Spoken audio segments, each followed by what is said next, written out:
nos va a contar hoy Juan Tomás.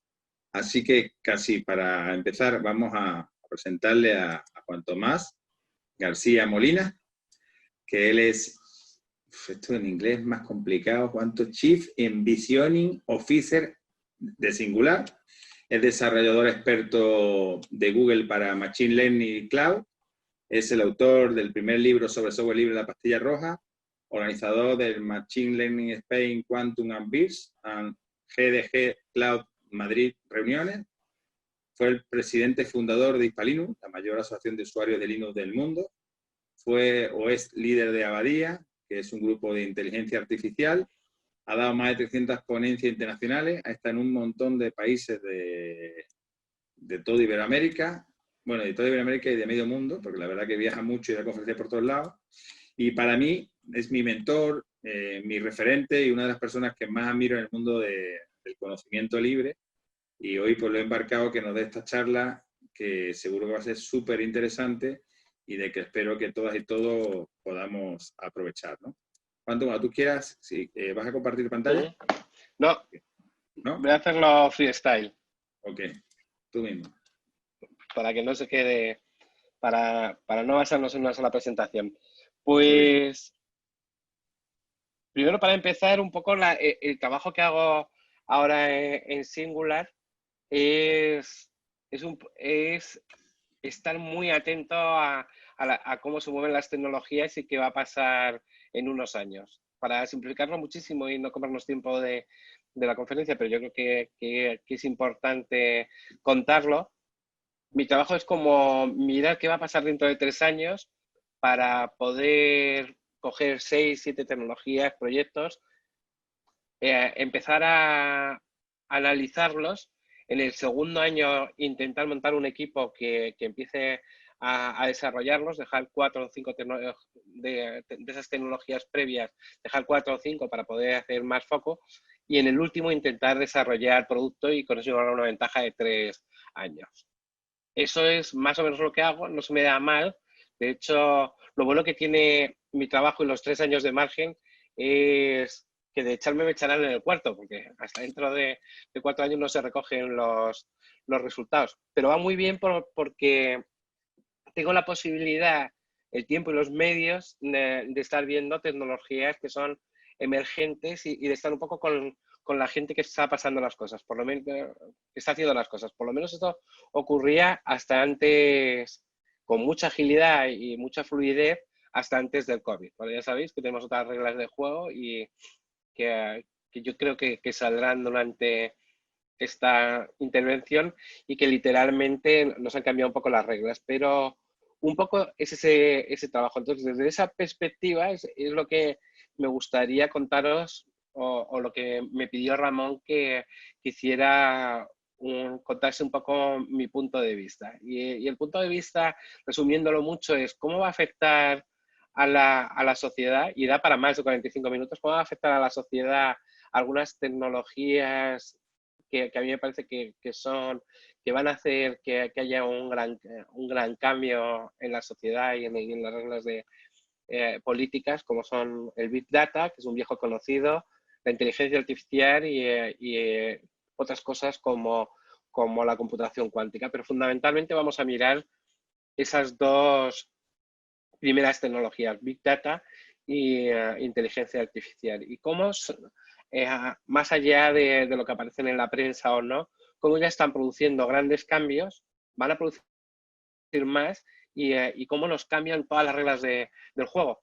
Yo voy a aprovechar que me puedo permitir ese lujo de no exagerarlo, porque yo realmente creo lo que os voy a contar, creo en ello, pero sí quería a poner un toque radical para forzaros a que penséis y no digo que no lo penséis en cualquier momento, sino sí quiero que no se quede solo en una intervención sobre que podéis leer en cualquier panfleto de cualquier compañía o de cualquier periódico de qué grande es el Big Data, qué bien va la inteligencia artificial y qué bien va el mundo, ¿vale? Entonces voy a ser un poco radical en algunas cosas para que veáis que se puede llegar hasta ahí. Yo creo que se va a llegar hasta ahí, pero que os haga reflexionar y que veamos si podemos prepararnos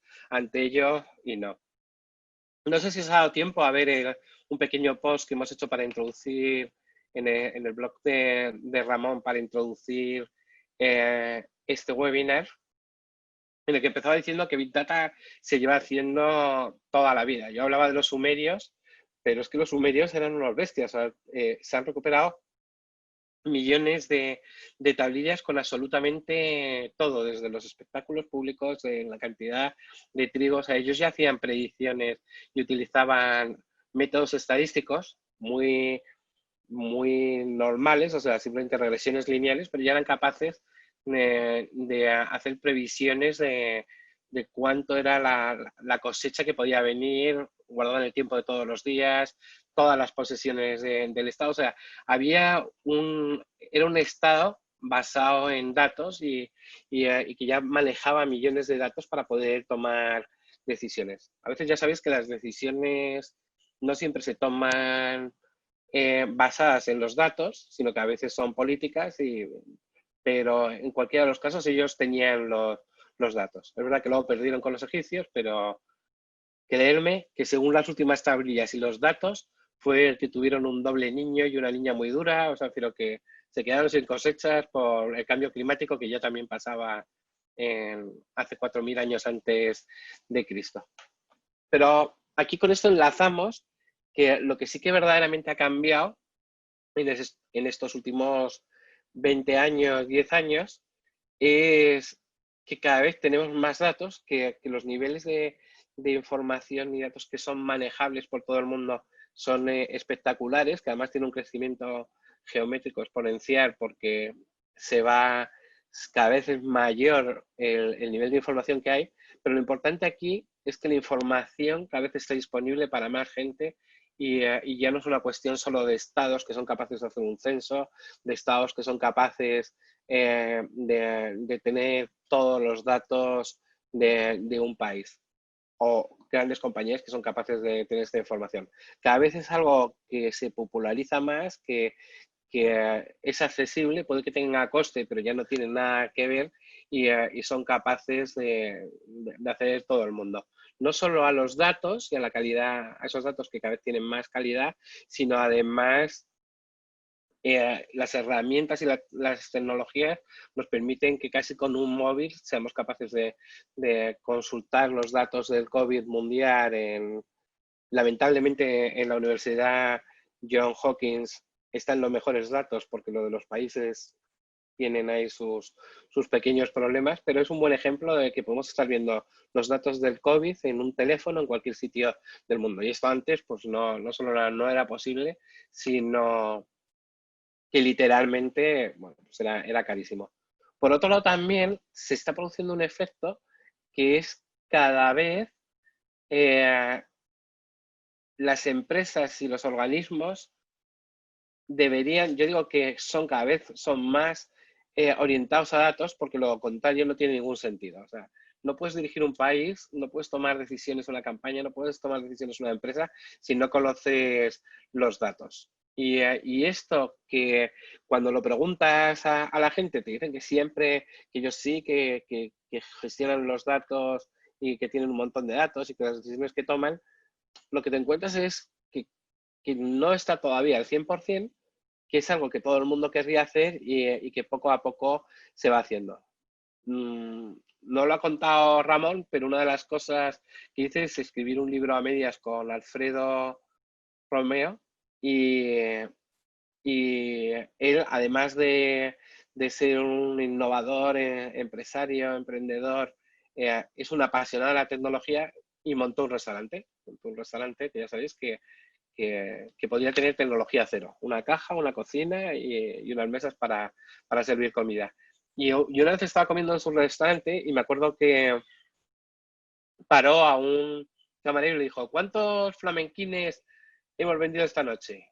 Y le dijo, yo creo que 7. Jefe, hemos vendido 7. Esta noche no se está vendiendo ni un flamenquín. Y cogió el móvil y dijo, 34. Yo he vendido 34. Menos mal que no te mando a ti mañana a hacer a la la compra porque si no, no compraría carne y rebozado para hacer flamenquines. Y esa es la gran historia. Todo el mundo tiene que tomar decisiones basadas en datos, todo el mundo debería tener acceso a los datos y esa es como un poco mi cruzada particular ahora mismo, intentar que las empresas comprendan que cuando llegamos a Decathlon, que ya lo hacían, en todas las tiendas de Decathlon de España, y yo creo que también de Francia, pero de España estoy seguro, porque lo he visto, todos los empleados tienen acceso a todos los datos de ventas, artículos, stock de esa tienda y de las de España.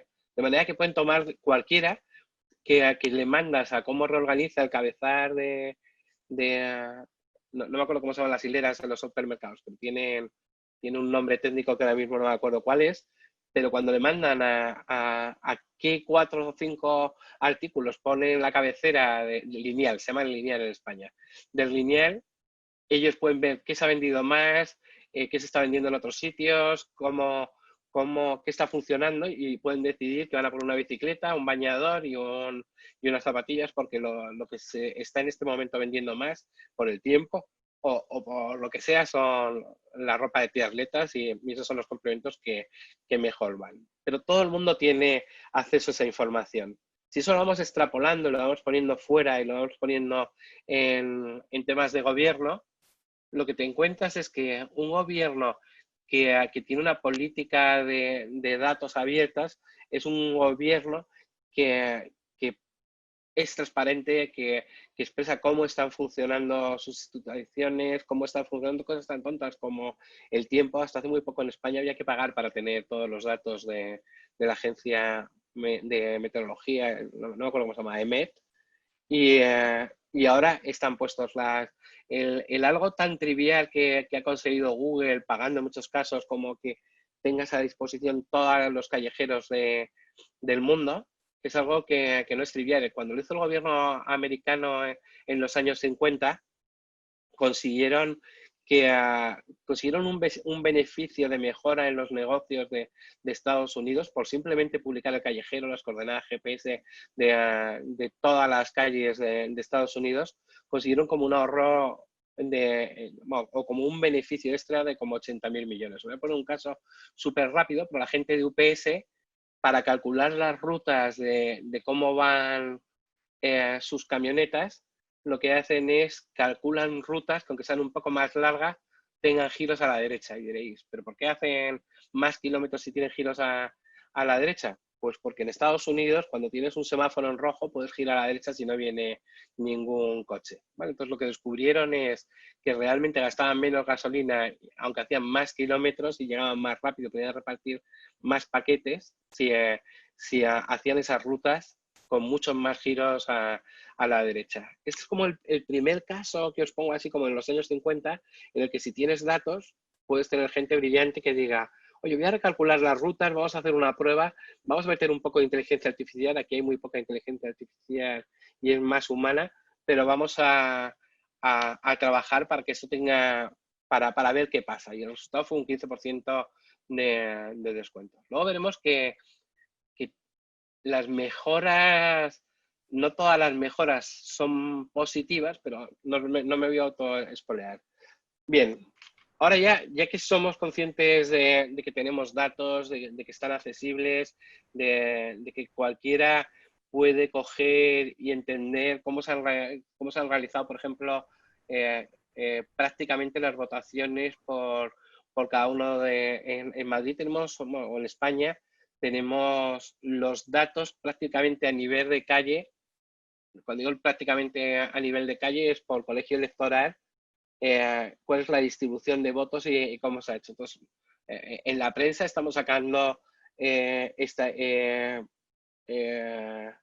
interactivos muy bonitos en el que pones tu calle y sabes si el 30% ha votado a la derecha, el 40% a la izquierda y el otro al centro, por poner un ejemplo de hasta qué grado se puede acceder a tipos de información.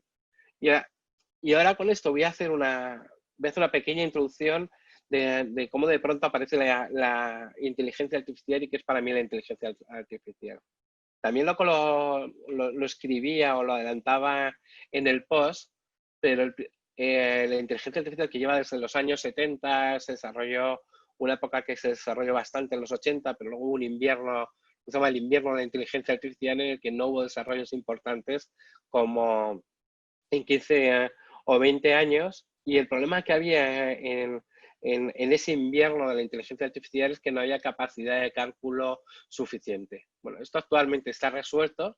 Hay mucha capacidad de cálculo, cada vez es más barata, cada vez está más accesible a más personas.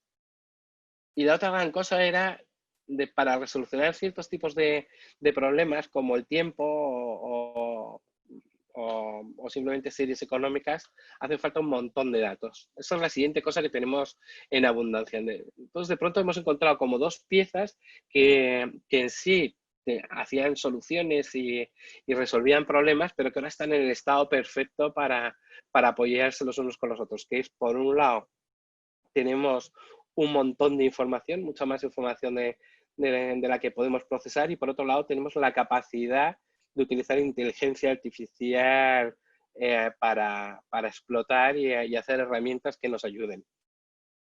Dicho sea de paso esto, os contaré cuál es la diferencia que a mí me gusta hacer con lo de la inteligencia artificial. Por un lado estaría Machine Learning o inteligencia artificial en general, que serían métodos estadísticos que nos ayudan a hacer predicciones, que nos ayudan a segmentar poblaciones, y que básicamente, pues bueno, no hay mucha inteligencia, van desde regresiones lineales puras y duras a sistemas en los que somos capaces de dejar una población o un grupo de gente y ser capaz de automáticamente, sin ninguna consigna, decir, pues mira, parece que hay tres grupos de personas o 17 grupos de personas, y están estos que parece que son millennials, están estos que parece que son más mayores con un alto poder adquisitivo, que son capaces de hacer estas cosas, pero que realmente son herramientas estadísticas. Y luego está lo que yo llamo aprendizaje de máquina, que se llama Machine Learning, que sería en el que a la máquina le pasamos datos, le pasamos cómo pensamos nosotros que están hechas esas clasificaciones, y la máquina lo que encuentra es cuál es el algoritmo para ser capaz de encontrarlo automáticamente. Para mí esta diferencia es importante porque se está produciendo un cambio en el que eran los humanos los que hacían esa función de preparar algoritmos, el estar extrayendo, o sea, dependíamos mucho del factor humano, de sus sesgos para sacar resultados. Y ahora lo que estamos encontrando es que las máquinas están aprendiendo a hacer cosas solas, en las que cuanto menos influencia hay de los humanos, más potentes. Están empezando a aprender de verdad. Incluso hay máquinas que hacen inteligencia artificial ellas solas, que es como el siguiente nivel. Y esto es muy sorprendente, porque si cogemos el mundo por ejemplo, de las traducciones entre lenguajes, al principio lo que se hacían eran reglas. Tú querías traducir entre inglés y español, y ellos hacías miles de reglas del estilo, pues a veces va el sujeto, va el artículo, el sujeto, el verbo y cualquier historia. Y en inglés, pues para traducir la lluvia de Sevilla es una maravilla, pues lo que haces es, te coges el artículo, lo traduces por el artículo en inglés, ¿vale? Entonces lo que había era cientos o miles, en el caso de Google, de filólogos que estaban haciendo traducciones para todas las traducciones posibles, ¿vale? Entonces sí que había programas que cogían esas reglas y que intentaban aplicarlas, y bueno, pues salían unas traducciones como salían, que eran bastante buenas, pero no tan buenas como los de los humanos. Eso podría ser una primera fase de inteligencia artificial tradicional, en la que se intenta estadísticamente enseñar a programas con reglas de cómo tienen que hacer las traducciones. Y luego viene la revolución. La primera cosa que se hace es coger a un ordenador y enseñarle, sin contarle ninguna regla, o sea, despidiendo, que esto es importante y lo dejo ahora para luego retomarlo, cuáles son las consecuencias de todo esto. Se empiezan a despedir a los filólogos, se dejan algunos para que validen los resultados de la máquina, pero lo que se pasan son pares jurados de idiomas, de inglés a español, se cogen los textos del Parlamento Europeo, todos los textos que sabemos que están bien traducidos en las dos direcciones. Y se deja a la máquina que sea la que encuentre cuáles son esas relaciones. Lo sorprendente de esto es que, bueno, no se le da ninguna regla, o sea, las reglas las tiene que encontrar la máquina, ya no son humanos que puedan encontrarlas, sean más brillantes o no, sino es la propia máquina la que encuentra esas reglas, y lo que consiguen es que ya empieza a traducirse mucho mejor que los traductores humanos, e incluso empiezan a pasar cosas más sorprendentes. Esto se hace por pares y se hace en una sola inteligencia artificial que se dedica a traducir en Google por muchas razones. Entonces, tú ahí lo que le enseñas es de inglés a español, de español a inglés, de japonés a inglés, de inglés a japonés, y lo que descubres es que de pronto la máquina, sin habérselo enseñado tú, ha aprendido también a traducir de coreano a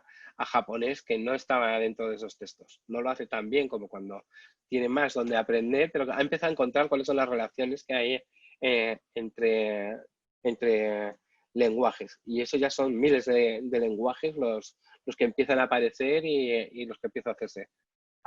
Os señalo esto porque este paso es fundamental, se está metaaprendiendo y las máquinas ya están empezando a aprender de una manera muy parcial, porque solo aprenden en algunas categorías, pero ya empiezan a hacerlo mejor que los humanos. Quizá el caso que habréis oído todos hablar es la máquina que desarrolló una compañía de Google que se llama DeepMind, británica, que son muy buenos, que ganó al juego del Go. Lo interesante de esta máquina es que la primera versión aprendió de jugadores de Go y, bueno, pues no jugaba mal, pero le ganaban los jugadores de Go. Y la siguiente versión empezó de cero, no se le enseñó ni siquiera las reglas del Go, ni se le dio ningún conocimiento, empezó a jugar con ella y ahora juega mucho mejor que los humanos. Una vez que has quitado la parte humana de enseñar a la máquina tú con reglas, que era lo que se hacía antes, intentaban programadores que sabían jugar al Go, lo hacían. Luego el segundo paso y primero de AlphaGo fue aprendo de los millones de partidas que ya hay a jugar como los humanos. De pronto descubrimos que se podía aprender muy poco de los humanos y que a veces sus sesgos, sus historias, el que sean mucho más conservadores influían en el aprendizaje de la máquina. La última versión, que ya no tiene ningún sesgo humano porque no se le pasa ninguna regla y aprende sola, juega contra ella misma y ha aprendido a jugar con lo que se llama juego o tipo de juego extraterrestre, porque no hay ningún humano que lo juegue. Ha pasado exactamente igual con el ajedrez. Al principio se hacían máquinas que aprendían para jugar, inteligencias artificiales que aprendían a jugar de los humanos. En cuanto han quitado al humano, lo que se ha descubierto es que los grandes jugadores ahora juegan con las máquinas para aprender cosas que nunca habían desarrollado antes los humanos. Os cuento esto porque es como, esto no es nada más que el principio, y la inteligencia artificial se va a convertir en una ayuda, en una palanca que nos va a cambiar y nos va a llevar a situaciones que no se nos había ocurrido, que son verdaderamente cisnes negros. En algunas es tan tonto como que no haya ningún humano que sea capaz de ganar al ajedrez o algo a una máquina, pero sobre todo es que están descubriendo nuevas maneras de hacer las cosas. Si nos llevamos esto a campos como el desarrollo de proteínas, que es extraordinariamente complicados, pues una de las primeras cosas que se hizo durante el COVID es entrenar a modelos de inteligencia artificial para que buscaran cuáles eran las proteínas posibles que podían parar el virus o cuáles eran las proteínas. Es que yo no sé mucho de bioquímica, pero fueron capaces de encontrar 50 o 60 proteínas más rápido que el resto de la gente, analizando el ADN y intentando ver qué era lo que producía aquel ARN y de cuáles eran las proteínas que podían ser atacadas o no, que estaba utilizando para a partir de ahí hacer medicamentos o intentar hacer vacunas. Por otro lado, y también hablando del COVID, lo que hemos encontrado es, hay un montón de imágenes que no sé si habéis visto, y era antes de tener los análisis de PCR o tenerlos suficientemente rápidos, que siguen siendo extraordinariamente lentos, porque están 4 horas y media, si alguien entra con neumonía normal, bueno, pues se le puede pasar a una planta, cuidarle en cuidados intensivos, pero si va con COVID, pues se puede morir en las siguientes horas si no eres capaz de separarlo. Entonces, lo que se hacían eran placas de pulmón y se empezó a entrenar a humanos. En el caso de los chinos hay un montón de fotos en los que se ven a 100 o 200 médicos delante de una pantalla de ordenador revisando las radiografías para decir, este tiene COVID, este no tiene COVID. Como en 2 o 3 semanas ya había una inteligencia artificial que con todas esas que habían sido analizadas por humanos y que estaban confirmadas, aprendió a hacerlo mucho más rápido una inteligencia artificial que cualquiera de los médicos, mucho más rápido y con un porcentaje de éxito mayor. Si los humanos estábamos en un 87 o en 95, una cosa así, les ganaban por 4 o 5 puntos. ¿Vale? Entonces, teniendo datos, en este caso sabiendo cuáles son las radiografías de gente que solo tiene una neumonía normal, entre comillas, y que tiene un tratamiento, y cuándo se produce por COVID, cosas de ese estilo, podemos empezar, nos cambian las reglas del juego. Nos las cambia tanto como que si yo os dijera que hay un grupo de humanos que generan más de 30.000, 40.000 muertos al año porque manejan unas máquinas que terminan matándoles a ellos y a veces matando a otra gente, generando un montón de problemas, diríais, oye, esa máquina y esos humanos utilizando esa máquina deberían ser sustituidos por algo que sea más eficiente, que no tenga ese número de muertos, de accidentes, no solo contra la propia persona. Y os estoy hablando de conducir, que parece que es lo más tonto del mundo, pero que es un gran problema en el que de pronto descubres que compañías que tienen muchos datos, que tienen hace muchos años, hace 5 años o 4, Tesla ya tenía 200 millones de kilómetros hechos con sus primeros coches. Ahora ya he perdido la cuenta de cuántos millones de kilómetros tienen hechos.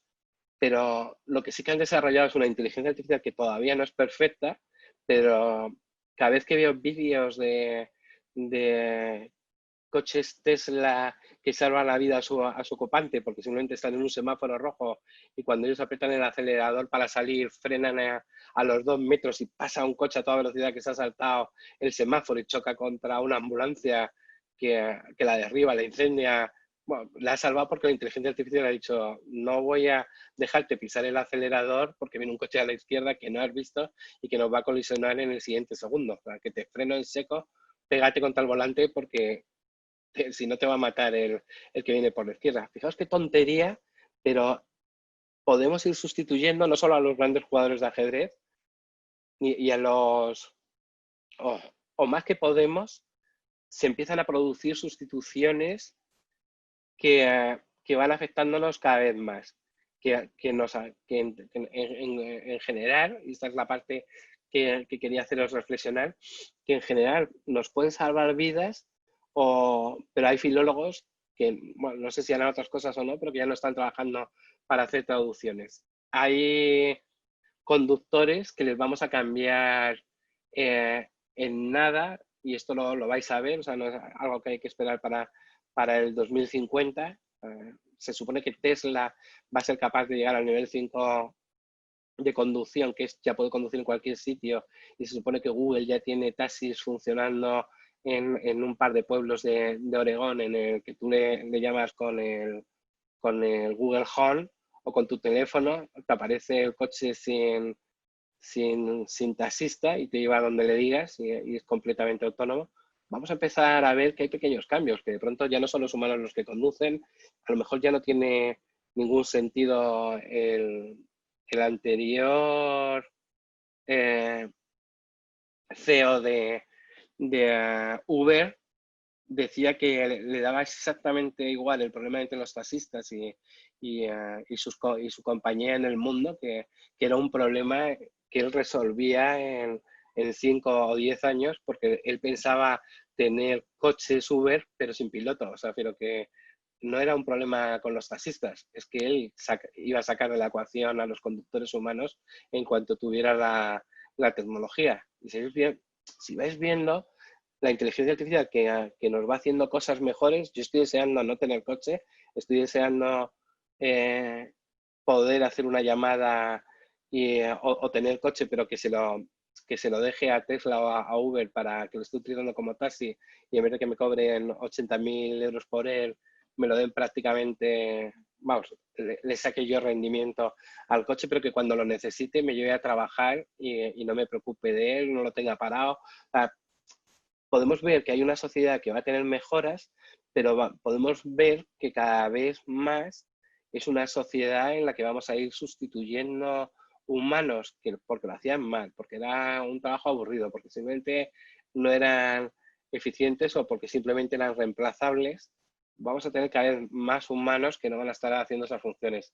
Cuando empezó el COVID en España, tardamos una semana en hablar con los médicos, con los especialistas, para hacer un bot que contestaba muy bien las preguntas mejor. Yo podría decir mejor que los humanos en los call centers que habilitó cada una de las comunidades en España, que solucionaban mejor las consultas médicas de cualquier persona que las propias personas. Es más, en Madrid, que había al principio como 150 personas en turnos, luego pasaron de 150 personas a 300, no daban abasto para atender a la gente y nuestro bot podía atender a millones de personas.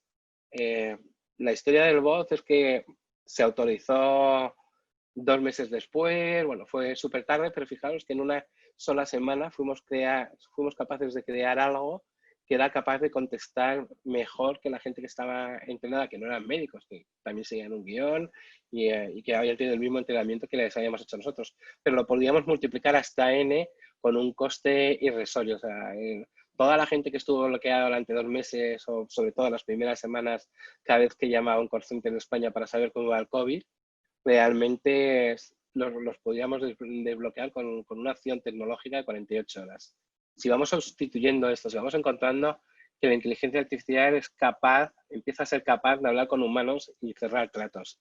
Tratos sencillos como quiero una reserva en un hotel y te puede llamar un robot que no tiene pinta de robot ni voz metalizada y es capaz de mantener una conversación contigo tú le dices que quieres ir el jueves por la tarde a partir de las 8 a cenar a un restaurante y él te llama al restaurante, habla con quien sea, te cierra la cita y cuando la tienes cerrada y da por hecho que en la conversación ha quedado claro que sí que tienes la reserva, te la mete en tu calendario y tú solo le has dado la orden. Si estamos llegando a ese tipo de escenarios en el que cada vez somos capaces de sacar más del Big Data para tomar decisiones, las decisiones incluso si no las toman los humanos, a veces suelen ser mejor.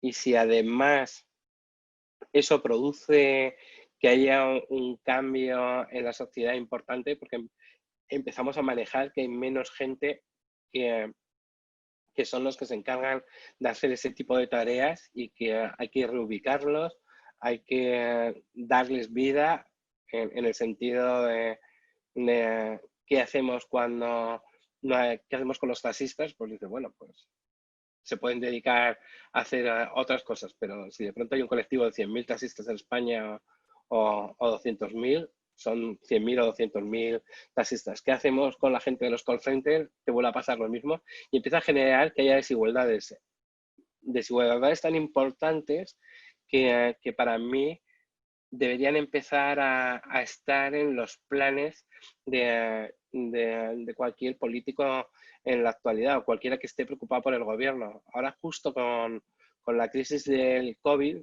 de pronto vemos que es posible que se genere en España, no sé cuál es el número de parados que tenemos ahora, 3 millones, no tengo ni la menor idea de cuál es la cantidad porque cada vez que la veo me marea y pienso en otra cosa. Pero supongamos que cada vez hay menos gente que puede vivir de su trabajo anterior. No todo el mundo se puede dedicar a hacer inteligencia artificial. Más, yo estoy seguro que la inteligencia artificial que la están haciendo ahora personas humanas, a los científicos de datos, la gente de Big Data, que incluso ese terreno se lo va a comer la inteligencia artificial y van a ser inteligencias artificiales las que van a resolucionar problemas. Que el papel prácticamente de los humanos va a ser el de definir problemas, pasárselos a una inteligencia artificial, conseguir la mejor solución en un determinado tiempo y coste, y que sea el humano el que evalúe si pasa a producción y se pasa a hacer, ¿no? Pero van a ser esos ciclos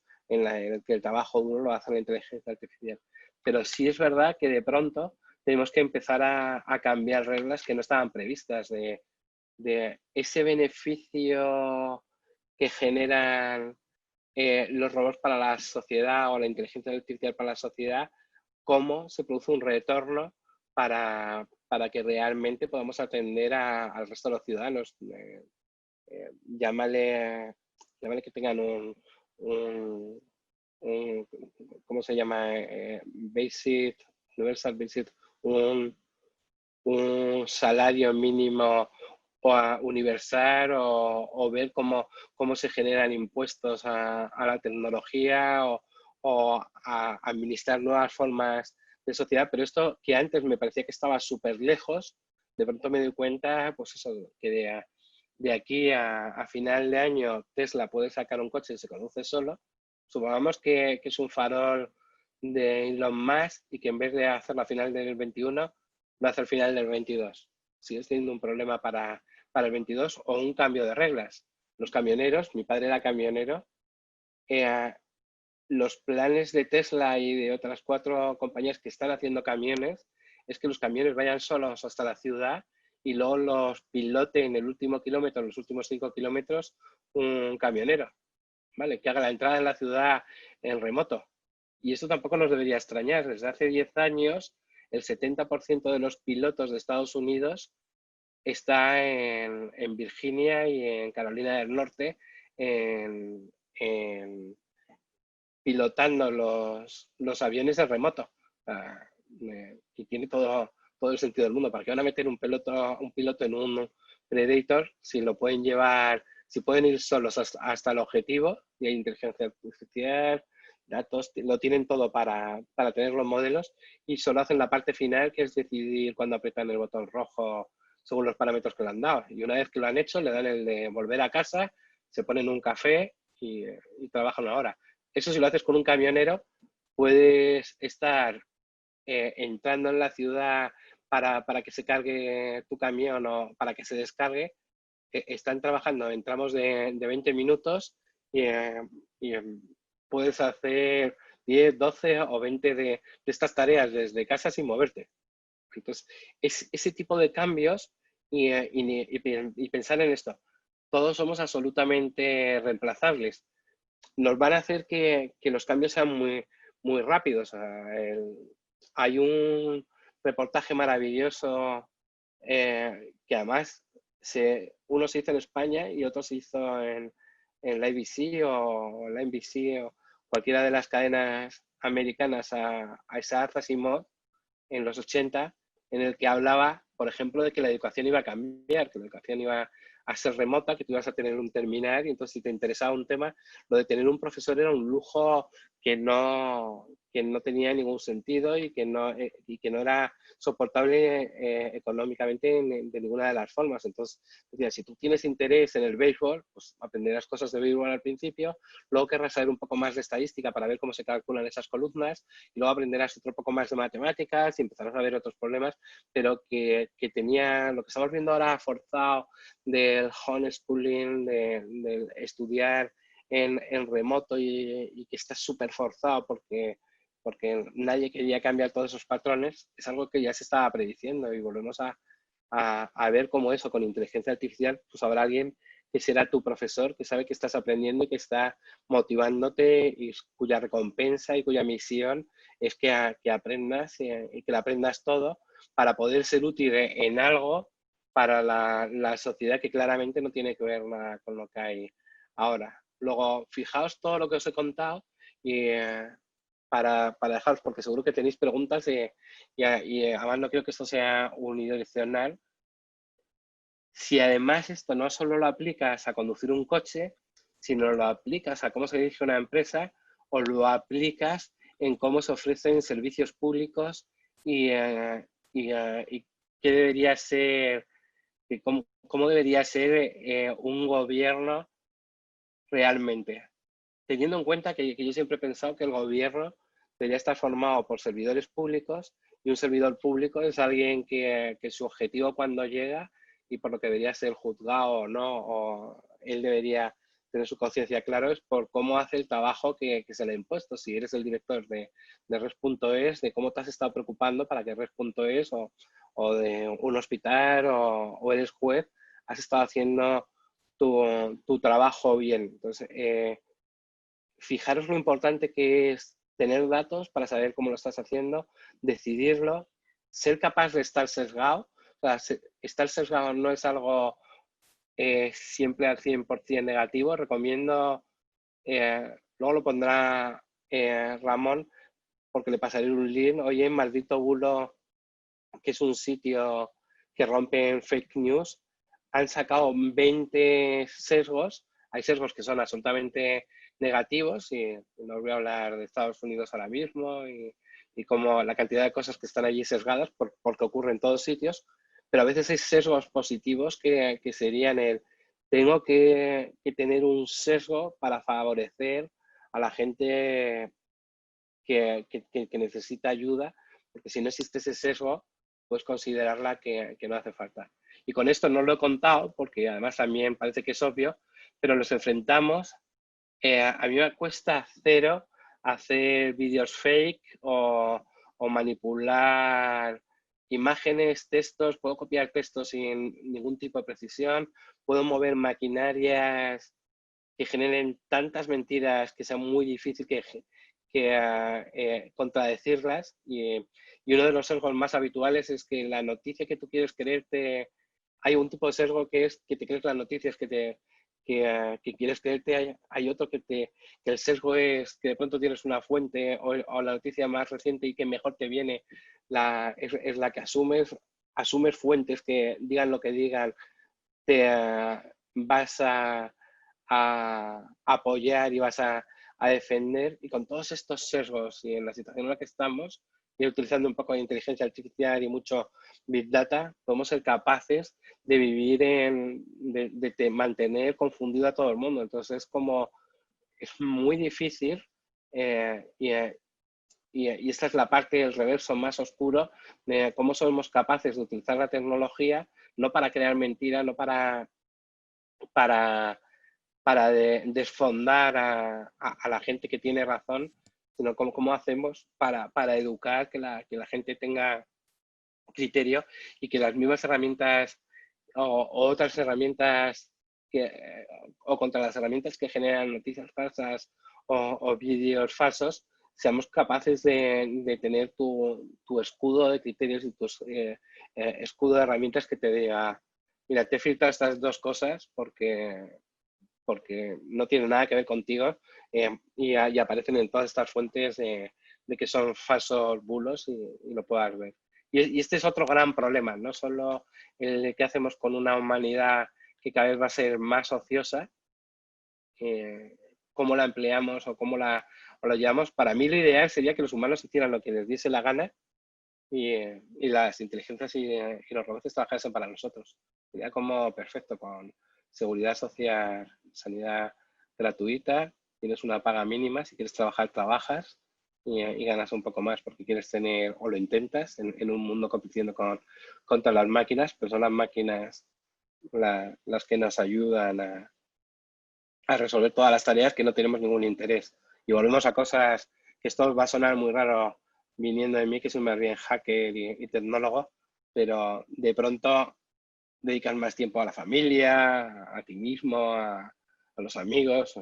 Para mí me parece un futuro perfecto. No significa que estés encerrado en casa solo consumiendo, sino que a mí me encanta tener más tiempo y que trabaje en mis máquinas para mí, ¿eh? Y ahora os he soltado un montón de cosas en 51 minutos. De hecho, creo que ni siquiera he respirado en estos 51 minutos. Bueno, pues si te parece, Juanto, para eso que descanses un poco la lengua, pasamos entonces a a una ronda de preguntas y seguro que interesantes respuestas. Como siempre, lo que hacemos es que quien quiera intervenir, que levante la manita de la aplicación de Zoom o bien que lo escriba en el chat y le damos paso. Dando mensajes muy graciosos. Si puedes echar alguno de estos, Ya lo he echado, ya lo he echado. De los spammers estaría genial porque ya lo he echado. Es la primera vez que nos pasa esto. Eso es porque como tú eres más conocido, pues nunca se había metido nadie a dar por saco. No, ya veo. Pero bueno, perdona. El problema que hay es que se genera tanta información que tienes que poner foco en qué quieres ver, qué quieres trabajar y qué quieres poner. Te voy a poner un ejemplo. Suponiendo que Twitter fuese un 100% de la realidad y no fuese una parte de la sociedad que es importante, pero que no es el 100% de cómo es la sociedad, se genera tanta información que si tú te coges y te pones a analizar todos los tweets de España, pues rápidamente te hacen una guerra por avasallamiento, ¿no? Estilo Goebbels, que es repetir una mentira 1.000.000 de veces, y si intentas sacar de toda esa realidad que se produce, limpiarla, ese es verdaderamente el problema que tienes. Tú estás hablando de las imágenes, incluso las imágenes no pasan un filtro de validación. En el caso de Maldito Bulo, que es una asociación que se dedica a eso, a romper bulos, es que las primeras cosas que hacen es cuando alguien, la extrema izquierda, la extrema derecha, quien sea, publica con una foto, cogen, preguntan a Google de cuándo es esa foto, a ver si la conoce Google, y sabes que hay una opción en la que tú subes una foto y que Google te dice en todas las páginas web que aparece.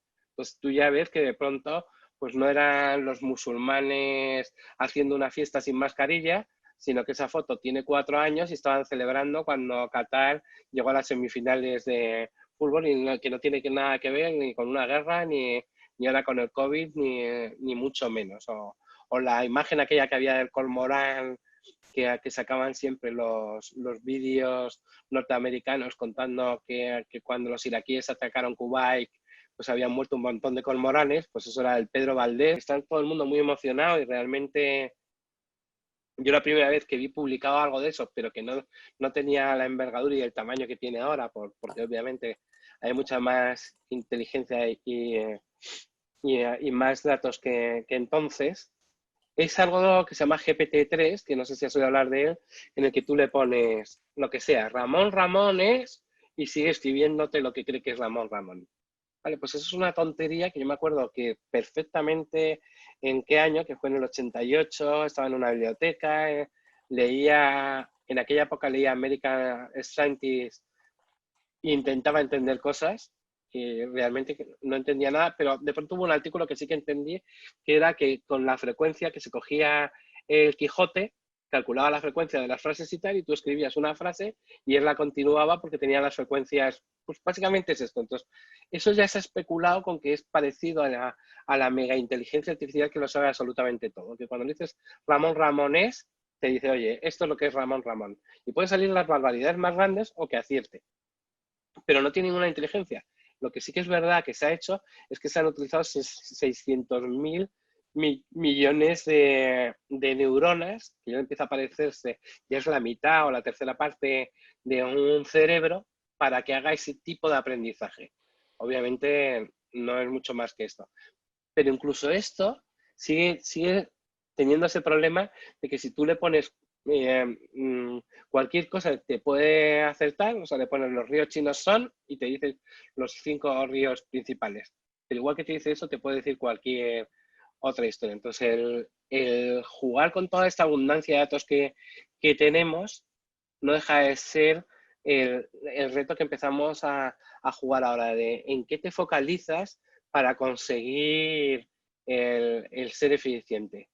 Los spammers estos, pues tienen un bot que cuando ven que va a haber un webinar, pues se apuntan al webinar y se apuntan automáticamente en la página. ¿Tú has publicado, Ramón, la página de Zoom en Twitter? No, pero ahora sí. Ahora, eso sí, hace como 10 minutos que alguien pidió el enlace y es verdad que en la Pues lista si de lo escribía, suscriptores la lista de suscriptores está dando fallos, y sí es cierto que la aplicación de mailing está dando fallos, y entonces alguien en Twitter ha preguntado y sí le he respondido. Y Vale, entonces, en cuanto... Daniel Jaime se llama, pero no hace mucho. Y le Claro, pasé el enlace entonces, hace como 5 minutos, 10, como mucho. entonces, en cuanto tienes un bot que está mirando cuáles son los Zoom, pues tú ya intentas colocar tus historias. Entra David Lean o Josh o... ¿sabes? Intentan cuál es el este. De hecho, Jackie decía que la habían hackeado. Y esto es más que probable que sean, ¿cómo se llama? Humanos y que no sean bots, ¿eh? Sí, De lo hecho, más yo no... probable. De todos modos, fíjate que en este caso ha sido, yo casi como conocemos a todo el mundo y todo el mundo se inscribe, pero esta vez, como tú además tienes mucha presencia en el mercado anglosajón, he visto nombres ingleses y pensaba que era gente que trabajaban contigo y por eso lo he autorizado. De hecho, por eso le estaba dando audio todo el tiempo, porque además, como tú las llamas por su nombre, pensaba que lo conocías. No, Y no, por a mí eso lo he hecho. me ha sorprendido mucho digo, es que no se entera de nada. Si habla con ese acento no se entera absolutamente de nada. Y luego lo gracioso de esto es que hemos pecado, en este caso, de inocencia por una cosa muy simple. Hasta ahora he dejado el audio abierto siempre, he dejado que la gente pudiera compartir pantalla y llevamos 4 meses atiendo con un montón de cursos, charlas y hasta ahora no me había pasado nunca esto. Pero bueno, la primera que tiene que pasar y pasó. Lo siento por las personas y por ti que te estaba interrumpiendo un poco tu intervención. No, Pero no, no. seguimos. Sí, sí. Daniel de México tenía una pregunta. Espero que sea el... Sí, ahí está, Daniel. Espero que no sea un troll. Y que no sea de pececitos. Hola, ¿Cómo buenas revivimos? tardes. Soy Daniel Jaimes de México. Al principio me sentí muy emocionado que me contestaste en Twitter. Ahora me siento culpable después de ver lo que Fuiste se ha tú, ¿no? originado. Fuiste tú al que No, respondí, perdón. sí, yo fui el que te pedí la liga, pero yo no fui el del video porno, ¿eh? Debo aclararlo. Okay. Te lo agradezco y la verdad me apena, pero no sabía cómo encontrar. Aprovecho el No, foro, no te preocupes. Juan Tomás, debo confesar, me llevo al webinar evidentemente porque te sigo en la parte de hacker que comentas. Y mi pregunta estaría la siguiente. En México, como en muchos lugares, los bots se están utilizando, pero muchísimo en Twitter para generar tendencia y todo eso que todos sabemos, ¿no? Lo que a mí me da mucha curiosidad es si con inteligencia artificial no puedes eliminar un poco eso en Twitter. Es decir, el mismo Twitter no podría identificar esas cuentas. O tal vez es una cuestión de mercadotecnia y las deja correr. No sé si hay por ahí algo oculto que no puedo ver tan simple. Muchas gracias. Pues Es mi pregunta. sí. A ver, por un lado, no sé qué pasa por la cabeza de Jack Dorsey, que es el CEO que cada vez es más hippie de Twitter. Entonces, él sabe perfectamente qué está pasando. Yo te voy a contar una cosa, que hicimos un experimento que hicimos súper bueno y del que estoy muy emocionado y a todo el mundo le digo que lo hice yo, aunque no lo hice yo. Pero es que es tan bueno. Pues teníamos una red social pequeñita, un foro. Entonces, hicimos una cosa tan tonta como que marcábamos a la gente en los grupos en los que hablaban internamente. Entonces, tú podías publicar y a su vez hablar con gente internamente. Como yo estaría aquí, diría, oye, Ramón, lo hemos hecho de bot, pero si no le escribiría directamente a Ramón, le diría, oye, Ramón, que se están colando dos tíos, o sácalos, o Ramón me diría, baja el tono, o cualquier cosa. Entonces, con eso sacamos una relación de quién era amigo de quién era amigo, ¿vale? Y la siguiente relación, el siguiente paso que dimos es quién eran troles. Entonces, de pronto, llegaba un tipo como el del pececillo, que quería que reviviera yo su pececillo. Que yo no lo entendí. Perdón. No, yo supongo que a eso se refiere, pero no le vamos a preguntar. No quiero ver más vídeos de que es un pececillo dorado para él. Su pececillo dorado. Entonces, aquí la cuestión es que los marcábamos con un 1 y decíamos, estaban los normales y los troles. Pero los troles siempre se metían en todas las broncas, era muy fácil detectarlos. ¿Verdad? Cuando llevas 2 días, ya había 5 troles que estaban metiéndote cosas, insultando, entonces lo marcábamos con un 1. Y a esos les dejábamos ver todos los mensajes. Entonces, si ellos escribían pececillo, cualquier cosa, mira qué vídeo, te voy a chupar tu cabeza calva, lo que quieras, ellos veían cómo se publicaba. Pero los que eran ceros y sus colegas no veían a los troles. Entonces, eso que es tan tonto y que informáticamente era los ceros solo ven a los ceros y quitamos a los unos y los unos lo ven todo. Ellos creían que seguían insultando, pero no tenían ninguna acción en contra ni molestaban a los ceros y sabíamos quién eran porque se hablaban entre ellos. Hacían campañas, entonces esos clústeres ya están detectados. Pero yo lo que estoy esperando es una opción de Twitter, desaprovechando, estaba por ahí Rafa, ¿no? Ya no está Rafa, ¿se ha ido a dormir o sí? No, sí está, Rafa sí está. Sí está. Pues Rafa, que es amigo, yo sé perfectamente a quién sigue, con quién se habla más, qué cosas retuitea. Tengo su grafo de relaciones sociales. Pues me gustaría tener en Twitter de decir, pues ahora que estoy enfadado con Rafa, no quiero hablar, no quiero oír nada de Rafa, ni de los tíos que están en la Universidad de Informática, porque me he cabreado con ellos, que no, me he cabreado con ellos. ¡Pah! Y tener ese tipo de botón que anula todo un grupo social, todo un clúster de gente. Y eso es algo que Twitter podría hacer perfectamente. Lo que no estoy seguro es por qué, si le entra un miedo a Jack Dorsey de ser un censurador, ¿sabes? De sentirse como... ¿Pero a quién quito? ¿A la gente de Trump o a los anti-Trump? ¿Y de quién soy yo para manipular la opinión, aunque sean bots y aunque sepa que más o menos los puedo quitar tecnológicamente más o menos fácil? De no querer mojarse en eso, en no parecer un censurador.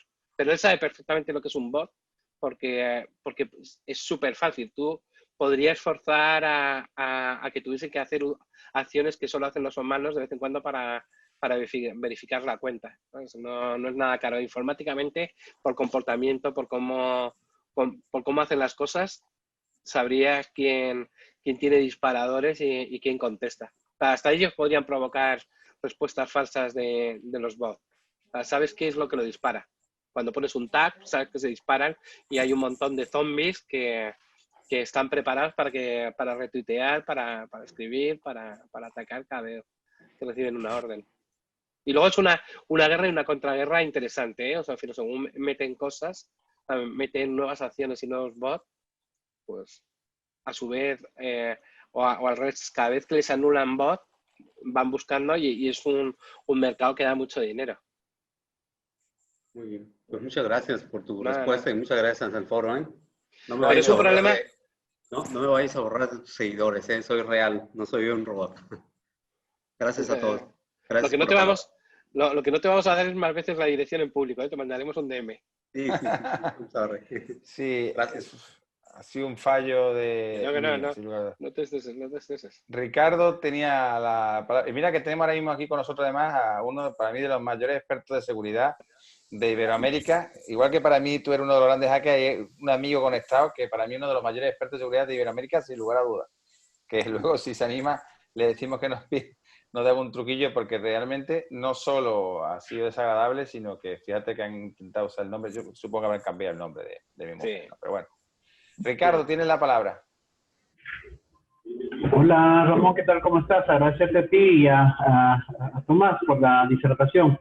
Bueno, básicamente lo que yo quería era hacer una especie de, digamos, compartir un set de pensamiento y también a la vez una pregunta, ¿no? Ya que en el día a día, por ejemplo, en la resolución o en la búsqueda de solución a las necesidades de los usuarios, en este caso, por ejemplo, yo trabajo en una municipalidad y nos llegan cantidad de pedidos de solucionar sus necesidades, sus problemas. Entonces, en este caso, digamos, los bots van a sistematizar nada más la información que ingrese, pero no le van a dar solución a ello, porque se necesita actuar sobre algunos inconvenientes. Por ejemplo, en este momento, en plena pandemia, hay muchachitos que están jugando fulbito o fútbol en una cancha de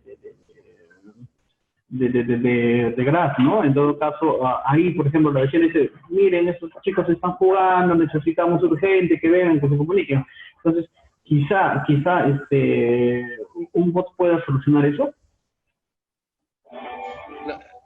Vuelve a repetirme en una sola frase qué quieres que solucione, porque no te he entendido bien. Quizá los bots puedan sistematizar la información que ingrese, pero solucionar, por ejemplo, las necesidades de las personas, quizás solamente a nivel de información. Sí, tú te refieres a que si los bots pueden ser inteligentes.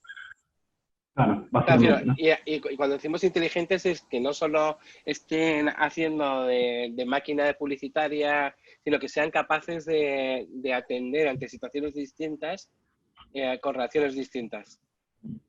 Pero esa es otra parte que también está avanzando muchísimo, en el sentido de que cada vez el entrenamiento se hace más con inteligencia artificial. Antes solo era veo una entrada de Zoom, me meto y empiezo a escribir burradas o enlaces publicitarios, ¿vale?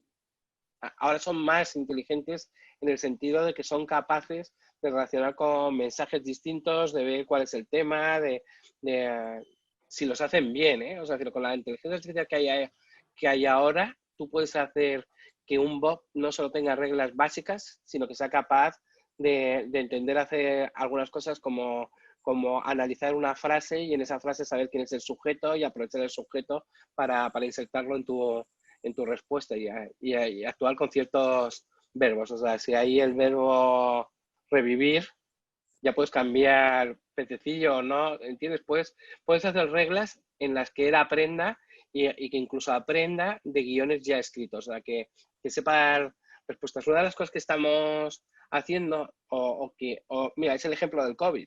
Realmente lo que teníamos eran no todas las preguntas posibles, pero sí muchas preguntas con cuáles eran las respuestas que había que darle.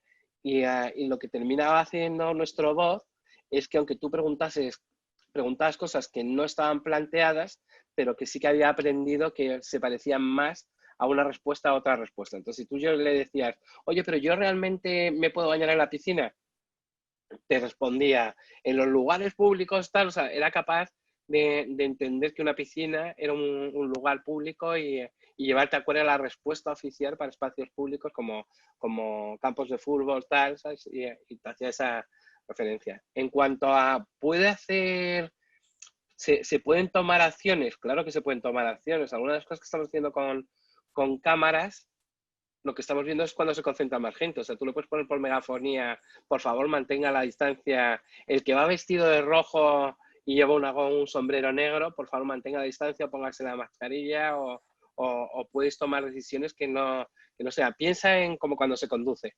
Y cuando tú conduces un coche no deja de ser un bot que está mirando las 6 cámaras, está mirando las líneas, está mirando por dónde vienen los coches, si hay obstáculos alrededor, o sea, que ahí se están tomando decisiones. En cualquier cosa que tenga un pelín de inteligencia artificial, incluido un bot, puede tomar decisiones y hacer acciones. Y más si está viendo una cámara.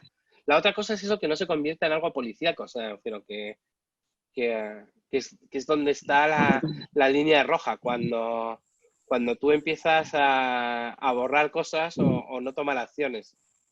Cuando pasan o a tomar acciones que pueden ser conflictivas y que van contra tu privacidad, porque ves a alguien en la calle y, bueno, y decides que es musulmán o no es musulmán o no sé, o lo que ha pasado en Quenosa el otro día, que va un chaval con un subfusil que acaba de disparar a 3 blancos y pasa entre los coches de policía, le dicen que no, ya por allí que está cerrado y que todo está al revés, y no quiero decir nada si no eres blanco y llevas un subfusil. ¿Qué te pasa? Y además acabas de disparar a 3. Bueno, y sin llevarlo. Pero si eso en eso también se puede sesgar la inteligencia artificial, ¿eh? Ok, Gerson había pedido la palabra y ya tiene la voz. Saludos, Ramón, saludos a todos. Un gusto. Juan Tomás, no conocía tu expertise, pero buenísimo. Yo tengo una consulta. Aquí en Honduras sucedió algo que se hizo viral. Salió primero en redes sociales, utilizando el hashtag ¿Dónde está el dinero? Ajá. Y eso salió a la vida real, pues se hicieron mantas, se mancharon puentes, etcétera. Pero nosotros comenzamos a detectar que todas las cuentas que utilizaban ellos eran bots, eran robots que utilizaban para ya sea para atacar a alguna persona que hiciera frase a favor del gobierno o a favor de la pandemia, de cómo estaba manejando, y lo atacaban o sea, lo que hacían ellos era que todas las personas que estuvieran haciendo algo a favor del gobierno lo atacaban. Pero ¿cómo hacer? ¿Cómo se puede hacer? Una, para contrarrestar esto, ¿verdad? A través de la inteligencia digital o artificial. ¿Y cómo se llama? Si se pueden utilizar algún tipo de granja de bots, o cómo lo ves tú. Sí, sí, sí. Claro que se puede hacer. O sea, pero que, a ver, no deja de ser, lo que ocurre es que tenemos que encontrar una parte más brillante que está siempre a la contra. ¿Vale? O sea, refiero que tenemos, no sé si habéis leído Antifrágil. Pues, yo leí el otro día un resumen, porque yo soy de leer resúmenes. Entonces, si me gusta mucho el resumen, me leo el libro. Pero me lo contó un amigo muy, muy bien, que la historia de Antifrágil, del libro de Nassim, nunca me acuerdo cómo se llama, Nassim Taleb, el del cisne negro. La historia de Antifrágil es que frágil es lo que cuando tú lo atacas se rompe. Y antifrágil es todo lo contrario, cuando lo atacas se hace más fuerte. Entonces, la idea que veo con esto es que cuando tú haces una campaña, prácticamente lo que tienes que estar preparado es para que si te atacan, aquello le rebote y le sea más duro para él.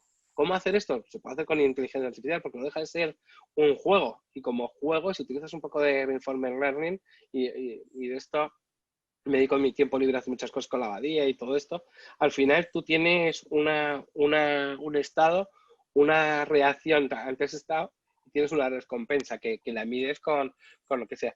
Pero fíjate que casi puedes convertir que el éxito de... El problema es cómo conviertes en un éxito que 10.000 robots te ataquen. Lo que yo contaba antes de que los marcabas como 0 y 1 es prácticamente genial. O sea, que tengas un filtro en el que de pronto puedes quitar todos los bots, eso no existe. Pero ¿qué pasa con la gente que no está educada, que no tiene suficiente criterio para saber? Y a mí me pasa, ¿eh? O sea, decir, hay veces que estoy leyendo las cosas y digo, joder, esto es imposible, o sea, no, esto es mentira seguro. Y hay veces que me lo trago, que voy, lo veo y digo, ojo, ¿cómo no va a ser mentira? Si es que lo sabías desde el principio. Entonces, más que los bots, los contrabots, es cómo convertimos a la gente para que tenga criterio y no pierda el tiempo con los bots. Porque contraatacarlos, bueno, pues claro que lo puedes contraatacar y por cada acción de un bot puedes multiplicarlo por 3, anularle, marcarle, denunciarlo automáticamente. Puedes hacer un trabajo, pero no deja de ser a la contra. Por eso decía que es más una cuestión de... Te voy a dar una herramienta en la que te quito quiénes son los bots, pero claro, eso tiene el problema de que tampoco ves cualquier otra cosa. O sea, no ves las otras opiniones. A mí me parece que Twitter, estando muy bien, tiene dos problemas. Que no es el 100% de la sociedad, y espero que no sea TikTok el 100% de la sociedad, porque si no estamos apañados. Y por otro lado, que es muy fácil instrumentalizarlo y utilizarlo. Y el esfuerzo que tienes que hacer para ir a la contra es excesivo. Pero bueno, Twitter, antes, ya no me acuerdo si fue Ricardo, pero Twitter de vez en cuando le borra a Donald Trump o le marca de esto en mentira a Twitter, ¿eh? Que no está nada mal, ¿eh? Pero que no deben tener tanto tiempo para marcarlos todos, pero cuando dicen no podemos garantizar el voto por correo, le ponen, esto parece que es un farol de Donald Trump y se cantan contentos. Ha pedido la palabra un amigo nuestro, Rafael Pastor Vargas, pero reconocer que cuando hizo lo de Twitter, a mí me encanta Twitter. Yo no sé usar Facebook ni Instagram, ni siquiera Zoom, como habéis visto, pero Twitter me encanta y me la abrí en el año 2007 gracias a Juan Tomás, que me llamó un día y me dijo, oye, ábrete Twitter. Y yo dije, ¿eso qué es? Es una tecnología que va a estar muy chula, una red muy chula, ábretelo. Y me lo abrí sin saber lo que era. Y al principio es verdad que costaba, pero luego uno se engancha, ¿no? Sí, yo mi crítica, entre comillas, es esa, ¿eh? Que también sé que vivimos en una burbuja en la que no todo el mundo está representado solo en Twitter. Sería perfecto, ¿eh? Aunque solo estuviese no sesgado tecnológicamente y tuviésemos ahí como el 30% de la población o el 15% de la población, pero estuviese bien equilibrada, podríamos y aprendieron muchas cosas de Twitter, ¿eh? O sea, pero que no está mal, no está mal. Y lo yo es que soy un poco millennial. Rafa tenía la palabra, a ver, yo creo que se la cerra, espérate, la damos de nuevo. Ahora estamos restrictivos, estamos censuradores después del susto. Ya, Rafa, cuando quieras. No creo que sea para tanto. Me he perdido el ataque, ¿sabes? ¿Lo tienes grabado? Sí, lo tenemos grabado. Está grabado. Es un buen escenario para enseñárselo a los estudiantes. Bueno, perdonad. Bueno, yo quería solo hacer una pregunta, quizás Juan Tomás, pero también es un poco abierta, ¿no? Porque, bueno, yo recuerdo también, conozco a Ramón y a Juanto desde hace unos cuantos añitos ya. Y sí, a mí hay una cosa que sí me preocupa en todo esto, ya más allá del uso en redes sociales y compañía, que es precisamente la utilización de los datos. ¿De acuerdo? Que a mí me preocupa mucho el hecho de la derivación que está tomando en cuanto al asalto a la privacidad de la información y a la privacidad de datos de los ciudadanos, de los usuarios. Me preocupa mucho. Tú lo has dicho antes, cuanto más. Hay un problema más importante en todo esto, que es la utilización de la inteligencia artificial y que es, digamos, la educación del ciudadano, poder discernir y tener criterio, que eso es una cosa muy importante en la vida y que aplicando simplemente eso sería mucho más fácil, no nos haría falta ni bots de contraataque ni cosas de ese estilo, ¿no? Porque sería mucho más fácil controlar, no controlar situaciones, sino que la gente pudiera debatir, porque al final puedes tener una opinión muy contraria a la del otro, pero sería y puede ser muy interesante compartir esos criterios diferentes y llegar a un punto de opinión, ¿no? Y al final estamos sustituyendo ese sentido común y ese criterio para tomar decisiones para que un ente que está ahí externo nos resuelva el problema. A mí eso me preocupa mucho, porque además el problema se resuelve utilizando datos de mucha gente y cediendo nuestra información a muchos entes que desconocemos. Ya no son solamente entes gubernamentales, son entes de empresa privada y tú lo sabes bien, Juanto, no estoy poniendo nombre, pero bueno, quiero decir, a mí hay una cosa, por ejemplo, que es lo que te iba a preguntar. ¿Cómo ves tú un poco? Porque hablando aquí en España, yo pongo que aquí hay gente de España, pero bueno, yo creo que pasa en todo el mundo con el tema del COVID. Hay mucho debate, por ejemplo, con el tema de la aplicación de radar COVID, por ejemplo. ¿Vale? Sí. Bueno, justo es el ejemplo que iba a poner yo, pero sí, que vas bien. Sí, no, yo la pregunta que te iba a hacer, por ejemplo, que ahora estamos, digamos, vamos a llamarle los tecnólogos, que no me gusta nada la palabra esta, y digamos la parte de salud, que estamos un poco medio peleados, no todo al revés, porque hay muchos tecnólogos que también entendemos que es muy importante hacer el seguimiento, ¿de acuerdo? Pero a lo que iba es un poco que esa información que se está gestionando en, digamos, en esa aplicación, entre comillas, ¿de acuerdo? Esta y otras, pues estamos hablando de Corea, que también tiene la suya, en Francia y tal están sacando también versiones que ya tenían implementadas. Pues a mí me preocupa qué pasa con esos datos, qué luego se va a hacer, porque yo, por ejemplo, sí que trabajamos en algún proyecto de este estilo, en donde estamos haciendo ahora temas de análisis y sobre todo aplicación de modelos predictivos para parte de la migración, es decir, los movimientos de la gente, para ver la incidencia en la transmisión del virus, que es un tema interesante y que ni siquiera fue idea nuestra, fue gente de salud, fue un epidemiólogo que conocemos, nos dijo, oye, mira, parece que el virus tiene una transmisión por aquí bastante fuerte. Sería interesante mirar modelos predictivos o modelos que nos permitan, porque al final lo que hablamos de inteligencia artificial no deja de ser más que modelos, matemáticos que nos permiten ajustar con esos datos a lo que queremos, ¿de acuerdo? Entonces también hay un poco, sería una cuestión nuestra, Juanto, también la idea de desnaturalizar o de desmitificar la inteligencia artificial, ¿no? Porque parece que es un ente ahí que cuatro iluminados lo hacen y tiene su complejidad, pero quiero decir que no son cosas, digamos, que estén reinventadas, ¿de acuerdo? Son modelos matemáticos que se utilizan hace muchos años ya, ¿no? Pero bueno, que me pierdo por las ramas, que luego me lío mucho. ¿Cómo ves, Juanto, tú la parte del uso a nivel de los algoritmos de inteligencia artificial? Bueno, yo llamaría aprendizaje máquina, me gusta más la expresión para estos casos, ¿vale? La inteligencia artificial es más general, ¿no? Y entonces, bueno, los algoritmos de aprendizaje máquina, ¿tú cómo ves el uso que se está haciendo de los datos de todo tipo? Y te pongo el caso del COVID porque a mí se me preocupa mucho, porque cuando a mí me venden la moto de que, oye, mira, la aplicación es totalmente anónima y resulta que tengo que activar el GPS, pues coño, que me preocupa que me están pidiendo permisos que no deberían estar pidiéndome. Y entonces, claro, mi localización, ¿a quién se la está enviando? Luego ya sabes que salen los puristas diciendo, claro, tú cuando tienes el móvil en Android en Google te está cogiendo todos los datos, tienes toda razón del mundo, pero Google te deja desactivarlo, ¿de acuerdo? Pues en el caso de la aplicación COVID esta, por ejemplo, si tú desactivas el GPS, te avisa todo el rato, te dice, oye, activa GPS, activa GPS, activa GPS. Bueno, la cuestión es que te hacías esa. ¿Cómo ves tú la parte de uso de los datos, aparte de la parte de sesgo que ya has comentado antes, en la parte de uso de los datos por los algoritmos, que también es una parte importante? El uso de esos datos y la privacidad de los mismos, porque a mí me parece que es un tema muy interesante que nos afecta a todos bastante. Y el ejemplo lo tenemos aquí con lo que os ha pasado de la parte del escenario de hacking. Yo diría un hacking muy leve, porque eso ha sido lo del Zoom, pero bueno, puede tener más soluciones drásticas, o sea, unas consecuencias más drásticas en otros ámbitos. Entonces, yo te quería preguntar por eso, pero yo tengo una visión muy particular, que a mí me preocupa mucho el hecho de dar datos a los demás, ¿de acuerdo?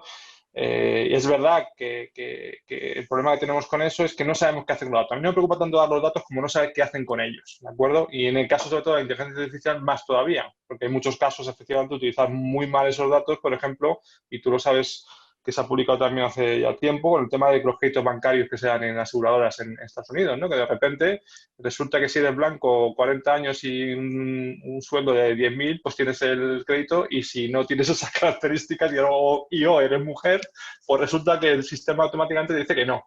¿De acuerdo? ¿Vale? Entonces, bueno, ¿qué piensas un poco de esa parte de uso de los datos a nivel un poco de este tipo de aplicaciones? Te pongo unas cosas, yo sé que conoces tú bastante más.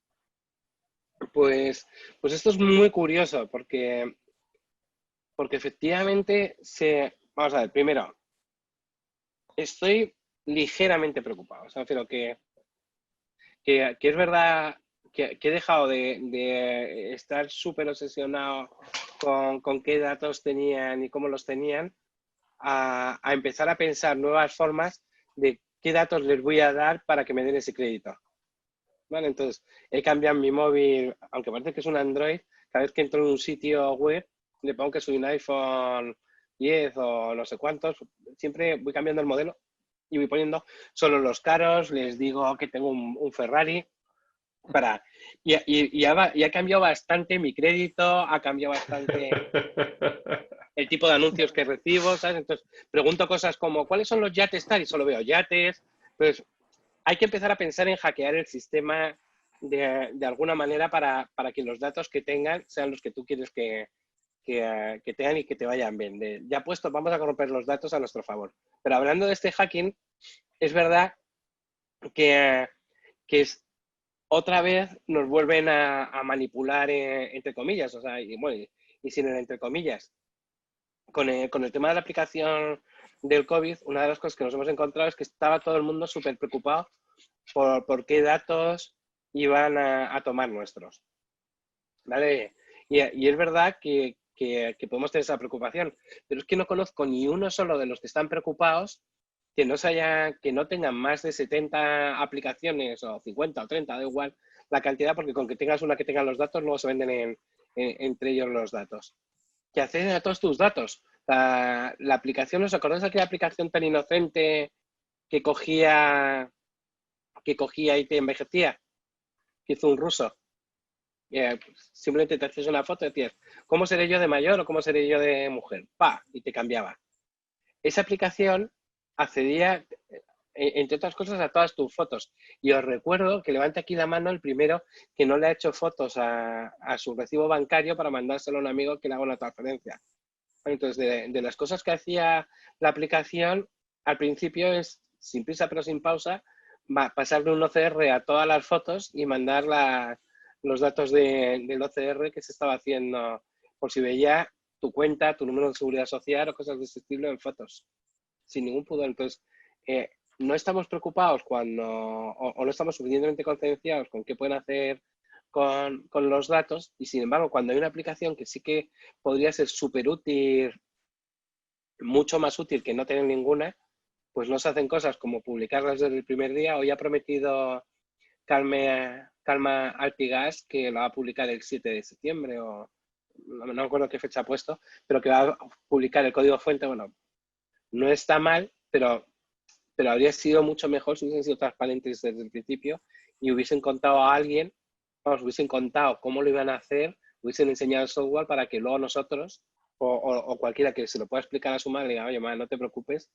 que esta aplicación no te está haciendo mucho más que Google con el teléfono, que sabe que no te mueves de casa en ningún momento. Entonces, es más una cuestión de concienciación, pero otra vez, o sea, a mí lo que me duele es que hay que gastar más tiempo en decir, seamos conscientes de que en este caso que el gobierno tenga datos tuyos es súper útil porque pueden parar brotes, podemos pasar de modelos para entender quién está contagiando de verdad, quién son súper contagiadores, ya sé que esto afecta a la privacidad, pero quién se está moviendo, porque tiene que ir a trabajar o no, pero qué está pasando, tener datos para poder tomar decisiones es fundamental, y en este caso yo creo que igual que se ha limitado a algún derecho como la movilidad o cosas de este estilo, es importante que sepas los datos y que sepas qué está pasando, como a lo mejor no para llegar a los niveles de China, pero que haya alguien que te lo explique para que al final no se convierta lo que dicen en prensa o lo que dicen en Twitter, no se convierta en algo que tengas que estar rebatiendo y diciendo a todo el mundo, a ver, enséñame tus aplicaciones, mira, todas estas, dime para qué porras el juego de meter del dominó, el Tetris o el Sugar Crash o como se llame el Crash, bueno, no sé cómo se llama el Crash, el que está jugando todo el mundo, para qué necesitas tu localización, tu agenda de amigos y acceder a todas tus fotografías.